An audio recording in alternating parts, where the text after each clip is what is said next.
नमस्ते बच्चों। शिक्षा और मेहनत एक ऐसी सुनहरी चाबी होती है जो बंद भाग्य के दरवाजे बहुत आसानी से खोल देती है। इसका अर्थ है बच्चों, आपको शिक्षित अवश्य होना चाहिए। यदि आप शिक्षित होंगे और मेहनत करेंगे तो आप अपने जीवन में अवश्य सफल होंगे और बहुत बड़े इंसान बनेंगे। बच्चों, श्यामपट्ट, चौक, डस्टर, मानचित्र, पुस्तकें, जो भी इस चित्र में वस्तुएं दिखाई गई हैं, ये सब आप कहाँ देखते हैं? जी हाँ, विद्यालय में, पाठशाला में। तो बच्चों, आज हम पढ़ेंगे परिसर अध्ययन की पुस्तक में से पाठ 19, हमारी पाठशाला। बच्चों, ये हमारे भारत देश की महान विभूतियाँ हैं जिन्होंने स्त्री शिक्षा मतलब लड़कियों की पढ़ाई के लिए बहुत से कार्य किए। लड़कियों के लिए कई स्कूल कॉलेज खोले, विश्वविद्यालयों की स्थापना की, हॉस्टल खोले, बोर्डिंग स्कूल खोले और इन्होंने लड़कियों को बहुत आगे बढ़ाया। प्राचीन समय में लड़कियों की शिक्षा का विरोध किया जाता था, लड़कियों को पाठशाला नहीं भेजा जाता था, लेकिन इनके संघर्ष की वजह से आज लड़कियां लड़कों की बराबरी में पढ़ाई कर रही हैं और लड़कों के ही समान डॉक्टर, इंजीनियर, वकील बन रही हैं, शिक्षिका बन रही हैं, बच्चों को पढ़ा भी रही हैं। तो बच्चों, आज हम इनके विषय में जानकारी प्राप्त करेंगे। ये हैं महात्मा ज्योतिराव फुले। इन्होंने समाज के सभी वर्ग को शिक्षा प्राप्त करने के लिए प्रेरित किया। खासकर दलित और महिलाओं के उत्थान के लिए इन्होंने बहुत से कार्य किए। वे जाति पर आधारित भेदभाव और स्त्री पुरुष के बीच भेदभाव को बिल्कुल नहीं मानते थे, वे इसका कड़ा विरोध करते थे। इन्होंने महिला शिक्षा की शुरुआत अपने घर से की। सबसे पहले इन्होंने अपनी पत्नी को शिक्षित किया। ये हैं सावित्रीबाई फुले, ज्योतिराव फुले की धर्मपत्नी। ये भारत की प्रथम महिला शिक्षिका हैं।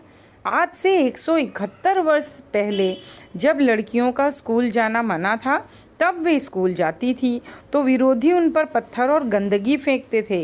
वे हमेशा एक साड़ी अपने थैले में रखती थी और विद्यालय जाकर कपड़े बदलकर लड़कियों को पढ़ाती थी और फिर घर वापस आती थी। इस तरह उन्होंने लड़कियों की पढ़ाई के लिए बहुत अधिक मेहनत की। इनकी कड़ी मेहनत के कारण ही आज विद्यालयों में महिला शिक्षिकाएं बहुत सी संख्या में मौजूद हैं। महाराजा सयाजीराव गायकवाड़ 18 साल की उम्र में ही वडोदरा रियासत के राजा बन गए थे। इन्होंने वडोदरा की काया पलट कर दी थी, उसे बहुत ही संपन्न शहर बना दिया। इन्होंने बहुत से पुस्तकालय खोले जिसमें लोग अधिकाधिक पुस्तकें पढ़कर अपना ज्ञान बढ़ा सकें। ये राजर्षि शाहू महाराज हैं। बाल्यावस्था में ही इन्हें कोल्हापुर की रियासत संभालनी पड़ी थी। इन्होंने कई विद्यालय और हॉस्टल खोले, बोर्डिंग स्कूल भी खोले, छात्रवृत्तियाँ दी। छात्रवृत्ति अर्थात स्कॉलरशिप, जो अच्छे छात्र हैं, जो पढ़ाई में बहुत अच्छे हैं, उनको मुफ्त शिक्षा दी जाती है इसमें। और इन्होंने सभी के लिए एक अनिवार्य मुफ्त प्राथमिक शिक्षा का अभियान भी शुरू किया। ये पंडिता रमाबाई हैं। ये भारत देश की पहली फेमिनिस्ट थी।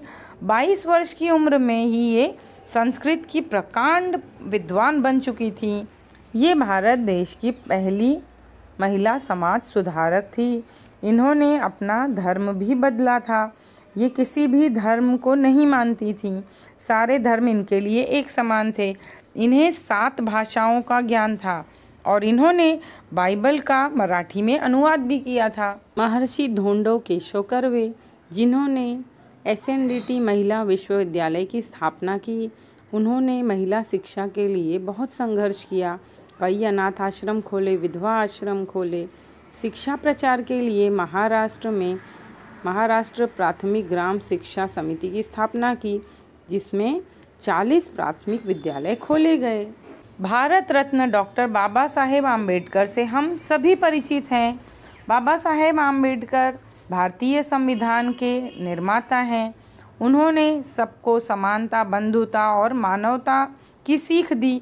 इन्होंने दलितों के लिए आरक्षण का प्रावधान शुरू किया। कर्मवीर भाऊराव पाटिल, इनको पद्म भूषण पुरस्कार भी मिला है। इन्होंने 100 से अधिक स्कूल खोले हैं, निःशुल्क आवासीय स्कूल भी खोले हैं। इन्होंने अर्न एंड लर्न थीम पर विद्यालय खोले। इसका मतलब जो गरीब लोग भी हैं वो कमाएं और उसके बाद पढ़ाई करें उसी पैसे से। इस तरह का प्रावधान शुरू किया है। डॉक्टर पंजाबराव देशमुख, इन्हें भाऊ साहेब नाम से भी जाना जाता है। इन्होंने पूर्व महाराष्ट्र में शिक्षा का प्रचार किया। इन्होंने भी बहुत शिक्षा क्षेत्र में बहुत से अच्छे अच्छे कार्य किए हैं। सावित्रीबाई फुले की पाठशाला की लड़कियों की वार्षिक परीक्षा समाप्त हुई। तब उस पाठशाला को देखने के लिए बहुत से लोग एकत्र हुए। पहले क्रमांक वाली लड़की को पुरस्कार दिया जा रहा था। तब उस लड़की ने कहा, मुझे पुरस्कार नहीं चाहिए, मुझे पाठशाला के लिए पुस्तकालय चाहिए। ज्योतिराव सावित्रीबाई ने विद्यालय के छात्रों तथा छात्राओं को कृषि तथा तकनीकी शिक्षा देने की व्यवस्था की। हमारे राष्ट्रगीत जन गण मन की रचना गुरुदेव रविंद्रनाथ ठाकुर द्वारा की गई है। इन्होंने पश्चिम बंगाल में बोलपुर नामक स्थान पर एक विश्वविद्यालय प्रारंभ किया। यह विद्यालय हरे भरे वृक्षों, रंग बिरंगे फूलों, चहकते पंछियों, नीले आकाश जैसे परिसर में लगता था। बच्चों को ये विद्यालय बहुत पसंद था। यहाँ का वातावरण अत्यंत शांत था। कोई गड़बड़ या शोरगुल नहीं, मोटर कार की आवाज नहीं, टांगों की खड़खड़ाहट नहीं। ऐसी पाठशाला वृक्षों के नीचे लगती थी। इस पाठशाला में नृत्य गायन सिखाया जाता था। हस्तकला और हस्त व्यवसाय भी सिखाते थे। बच्चे स्वयं ही नाटक तैयार करते थे। गीत, गायन, नृत्य तथा उसके साथ साथ नवीन विषयों को भी सिखाते थे। इस विद्यालय में बाहरी देशों के बच्चे भी सीखने के लिए आते थे। रविंद्रनाथ टैगोर जी को 1913 में नोबेल पुरस्कार प्रदान किया गया। इस पुरस्कार की पूरी राशि उन्होंने अपने विद्यालय को दे दी। महात्मा गांधी से आप सभी अच्छी तरह परिचित हैं। इनका जन्मदिन 2 अक्टूबर राष्ट्रीय त्योहार के रूप में भी मनाया जाता है।